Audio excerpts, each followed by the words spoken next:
Three, two, one. You ready? You're listening to the Real Pineapple Podcast Network.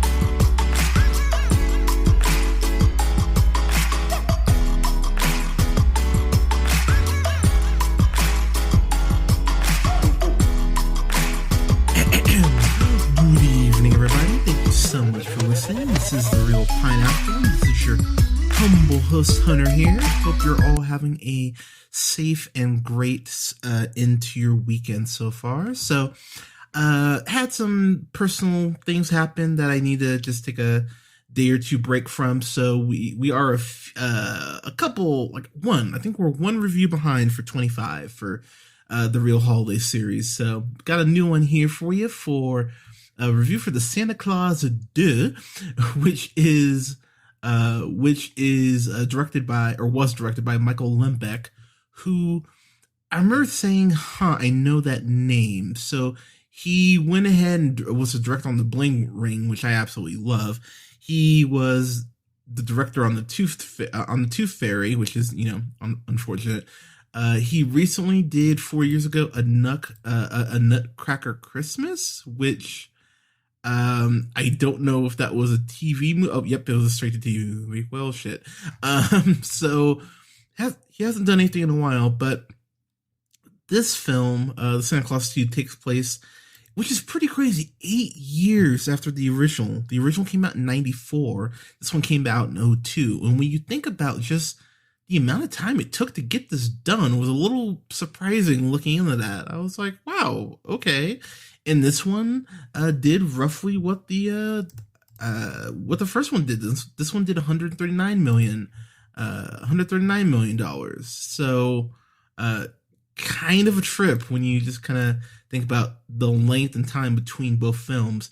So, okay, it did just under what the first film did. 139 million for the second one, 145 million for the original. So still, I'm sure it's a that's a very good turnout for them. But the movie picks back up, or the movie picks up with Scott.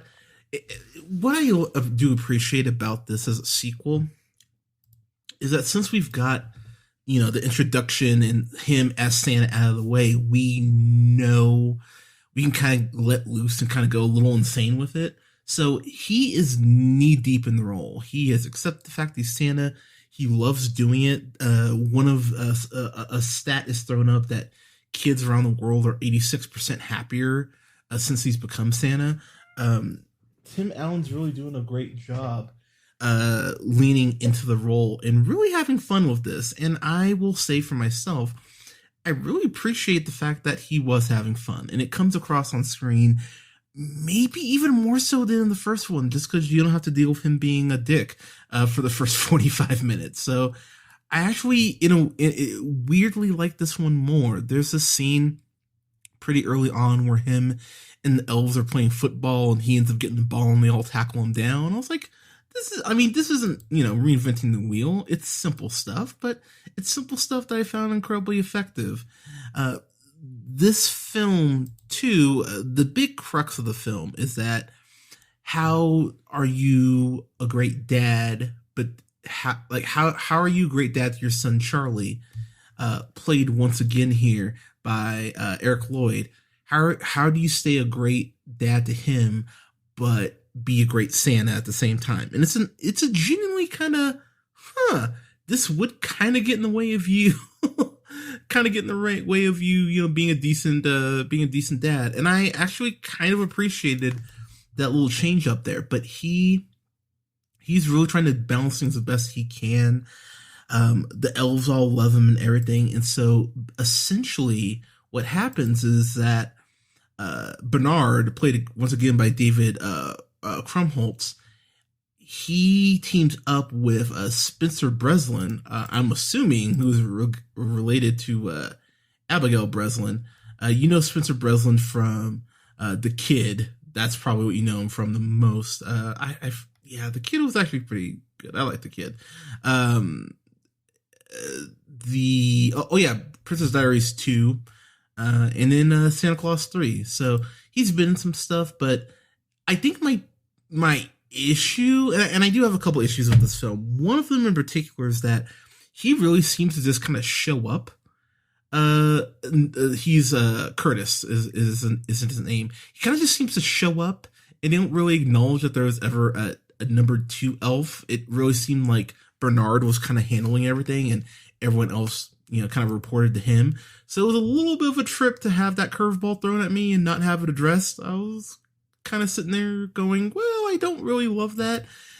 So Charlie ends up on the naughty list because he goes ahead and vandalizes his school, all to impress a girl, which and I'm going to sound so old here, but I know for me as I'm watching this, I'm like, really? You're going to vandalize something for a girl? That's where we are? It just seems very just kind of but I don't know. I thought that was the one of the big issues with this movie is that he goes through all this for a girl. He vandalizes or attempts to vandalize the school and gets caught by the principal, by the way. And this is only less than 10 minutes in, but he gets caught by the principal who's played by Liliana Mummy. I didn't really recognize her, but she has been in a few things. She was in Cheaper by the Dozen movies. That's right. She was on Scrubs at a point. So yeah, she's done some stuff. But what I love about Lucy is that she's kind of just one of those take no bullshit adults. She knows that Charlie is using the fact that he's a kid, trying to kind of go like, oh, I didn't know this is wrong. And graffitiing your school is clearly wrong, let alone for this girl who the movie flat out does not acknowledge or wrap up the loop with him impressing this girl or trying to impress this girl by doing dumb shit and vandalous shit. They never come back to that. There's just a point where it gets dropped about halfway through, and it's more about Charlie having this big secret that he can't tell anyone that his dad is Santa, and that everyone is talking about, their parents having great jobs, and he can't talk about what his dad does. And I'll be honest, I went, that's the best. No, like that really just made me go, fuck off. Like I no, that is not an excuse for his kid to be acting a fool. And the movie just kind of accepts that it is. Like there's this point where he goes ahead and talks to Scott, Santa, his dad, and just lays that out for him, going, my parent, like these other kids, like they can talk about what their parents do, and why can't I talk about you? And oh my God, you're Santa. And it's one of those things I think this is such a bullshit cop out. It really did bother me. I was sitting here going, I don't like that at all. It actually would have made more sense of him wanting to impress this girl and them following that through to his conclusion, because in what I think is actually a pretty clever twist of fate, the way they justify the sequel here is that basically Spencer Breslin's Curtis, he discovers a additional clause, the Mrs. Claus, as Bernard says, that Santa has to be married or he essentially loses his what is the term they use? A desantaization, I believe is the term they use, where he starts to actually lose weight and his beard starts to go away. And I went, that's actually decent. Cause I mean, let's think about it. Like when you think about Santa, you think about Mrs. Claus. When you think about Mrs. Claus, you think about Santa.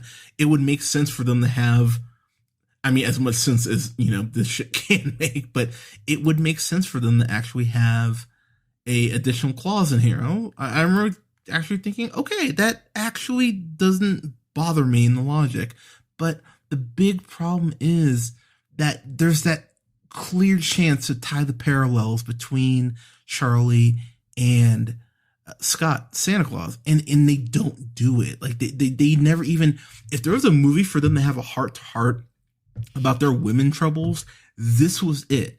And I will say for myself, seeing Scott, he has this first date. He has this first date with this woman because he has to go ahead and get married. So he gets some help from Neil and Laura, played once again by Judge Reinhold and Wendy Crewson.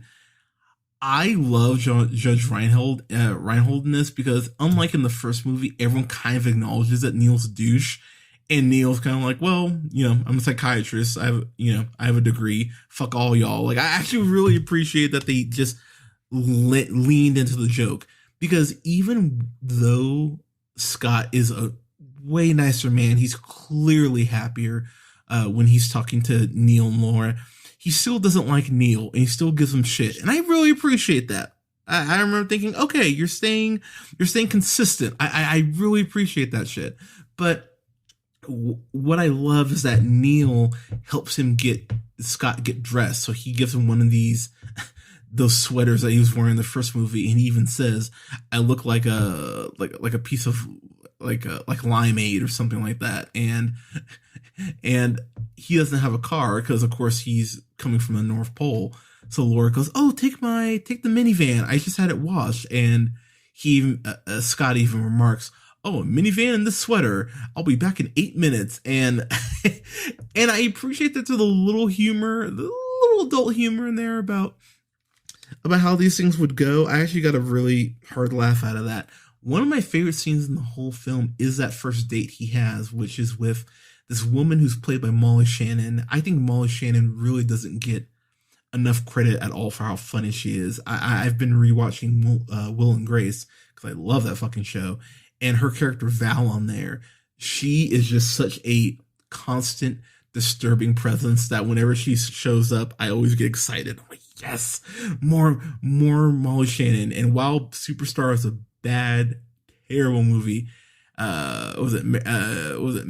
Mary Catherine Gallagher, that character is so incredible. I love Molly Shannon. But her and Scott have this very, very uncomfortable date. It's going really well at first. They're kind of being a little flirty and just kind of talking about what they do. And I do appreciate that Scott has to dance around. He can't come out and just say, I'm Santa Claus. He dances around and goes like, "Oh yeah, I'm in the toy business and I have people who work with me to help create designs and things that I bring to life." And she's like, "Oh my God, that's so interesting." That's not what she sounds like at all, but but it's fun to see him kind of pull these ways to go, to talk about him being Santa, but not being Santa. And that's when Molly Shannon just has this complete breakdown, just starts dancing and singing in this restaurant, and everyone's just staring at her. And it's such a beautifully cringeworthy scene. It's borderline. If there was more cussing in it, it'd be borderline It's Always Sunny. Like, it's such an uncomfortable, oh God, I don't want to be here right now moment. But I love it so much and how uncomfortable it is. And oh my God, I love that scene. I love that scene so much. But it makes me incredibly happy that there's a moment in this movie that is this cringeworthy. Now, while Santa is down back on Earth looking for or back in his hometown looking for a woman to marry, back at the North Pole, Curtis went ahead and basically convinced Santa and Bernard to go ahead and clone Santa. And so Santa ends up with this really plastic looking clone of himself that is very dumb, and it doesn't have all of he's very robotic. That's the best way I can put it. He doesn't have all of Scott's mannerisms. Clearly, he doesn't have Scott's charm when he does want to turn it on. But this evil version of Scott, of Santa, I found it so incredibly wonderful because it's so creepy. It's basically the original Frankendoodle episode of SpongeBob, because Scott, is charming. He's nice. He clearly loves the elves and everyone who works at the North Pole, and loves Christmas and loves bringing joy to kids. This new Santa is all about destruction and following every letter in the Santa handbook to a T, and it wants to send every kid in the world cold because they do little things like, oh, I'm gonna, poke my little brother, or I'm gonna, take, steal their doll for a day or whatever. Like these things that aren't great, admittedly, but don't warrant you being on the fucking naughty list. This new Santa, this imposter Santa, the Santa clone, is really quite creepy. And there's a point where the clone ends up putting on like this dictator's uniform. I went, oh wow, we're getting a little close to Nazi here with this with this evil Santa. That's kind of intense. But I really appreciate how dark this movie actually got at points. They're seeing imposter Santa wrangle up all the elves and everyone and lock them away like in prison. I was like, wow, this is pretty fucked up, but I actually appreciate that the film is leaning into it so much. This was made in 02, and even by 02 standards, the CGI is just really bad. It's just not good. I'm sorry. I know stuff doesn't always have to age super well, but for 02, this should look better. There is this one rogue reindeer who can't fly straight, and is like making these noises when it flies, and so of course they're going to come back to that, and there is this plot element that I remember thinking, oh well, the snow globe from the first film is going to come into play here, and of course it does. But the thing for me that I actually liked the most about this, outside of it being very Christmassy, maybe even more so than the first one, George S. Clinton was the composer on this, did the score, and he did the score for Austin Powers 1 and 2, so Austin Powers original and Spy Who Shagged Me, for Wild Things and Mortal Kombat, just to name a few films. And this film, I love the like these very little Christmassy little notes that are thrown in for the score. I thought he did a really good job of setting the tone and making this feel more Christmassy, maybe more epic at points than it actually should feel. I really enjoyed that aspect of this. One thing I really do love about this movie, and it's actually my favorite part of the film, Tim Allen Scott, and I apologize, it's Elizabeth Mitchell. I said Liliana Mummy earlier. It's Elizabeth Mitchell who plays Carol. She's the principal at Charlie's school, the one that he hates because she has the nerve to discipline him. She is so good in this. Her and Tim Allen have a genuine chemistry, and so when he starts kind of trying to lay on the charm, and I appreciate the fact he even says, I don't really know how to do this. Like he's kind of lost on how to make this work. But I didn't mention this. So Scott has this watch because he is Santa, so he has the power to magic powers essentially, which I mean they don't really establish in the first movie, I don't recall, but whatever, I guess. But I mean they kind of do. But Scott has this watch that Bernard created for him, and so Scott is really pulling out all the stops, trying to go ahead and show Carol that he could be a good partner and needs to be a good husband.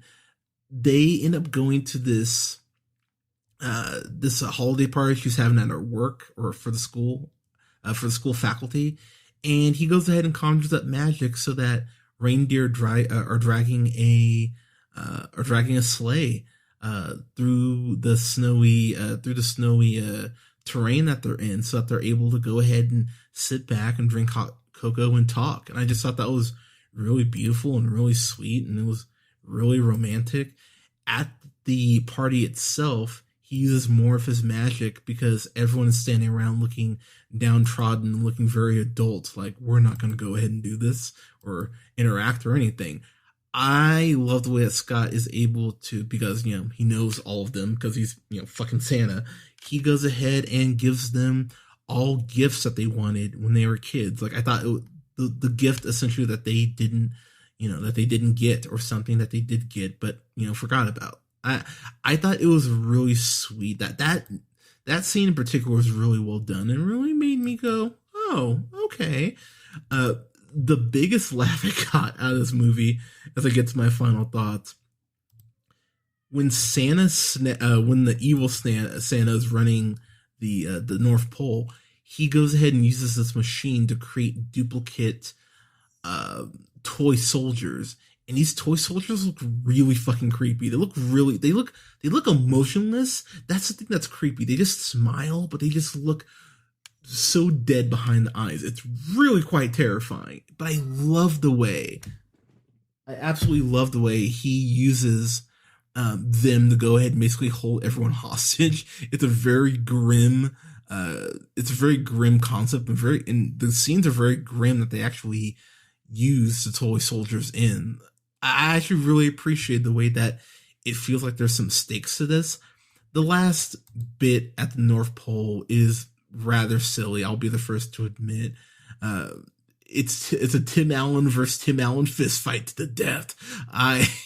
It was something I did sit back and go, okay, guys. But at the same time, I laughed, I cheered. I thought overall this is still quite a bit of fun. My biggest complaint again being the fact that Charlie was going through all this and acting like a dick to impress this girl, and then he doesn't even get the girl at the end, nor do they actually say what happened with their relationship. It just is dropped because shut up, that's why. Most of the people, I think her name is Julie or Judy, the elf that says seeing isn't believing, believing is seeing in the first movie. I thought it was incredibly well done. I love the scene where Scott tries to tell Carol that he's Santa Claus, and she talks about this very traumatic experience she had when she stopped believing in Santa. And it's a pretty sad story when she tells it. I kind of was sitting there going, wow, okay, that's a little more emotion than I was expecting in this. There is a clever workaround, I thought, with I can't remember who plays I cannot remember who plays Cupid, because or the Tooth Fairy, because there's a little mini group of Mother Nature, the Tooth Fairy, Cupid, and then I can't think of the last member of the group there, but there's this Sandman. There we go. But what I really did like about this is just I love the way that they went ahead and had that conversation feel heavy, because if you're trying to tell someone you're Santa Claus, that's going to sound fucking insane, and I appreciate that they addressed that. But as far as my final grade, while I liked parts of this more in the first one, overall I still like the first one more, just because the complaints I have in this film are heavier than they were in the first one. I think part of it too is because, this is your second time out. You should know better. You should have fixed these things that, I had issues with. So, yeah. So while it's not perfect, it's still an absolute blast. I would have paid full price as a kid to see this. So I'd give it a solid A-. I'm going to give it an A- because I don't like it quite as much as the first one, but it's still well worth your time. It's on Disney Plus. I would easily pay for this, no problem. But everyone, what did you think of Santa Claus 2? Let us know what you thought in the comments. Don't forget to like us on Facebook at The Real Pineapple, and don't forget to like our new gaming page, Real Games, Real Pineapple Games, on Facebook as well. You can follow yours truly on the Twitter at JHunterRealPineapple. You can follow Scott on Twitter at Nearman1st. And don't forget to like, share, and subscribe. You can find us on SoundCloud, Apple and Google Podcasts, Podbean, Stitcher and iHeartRadio, Spotify, TuneUp, and Amazon Music at The Real Pineapple. Thank you so much for listening. We'll have more real holiday reviews coming your way soon, as well as reviews coming up for Wonder Woman 84 and Soul. Those will be live on Christmas Day. Everyone, thank you so much for listening. Please stay safe out there, wear a mask, and we'll talk to you soon.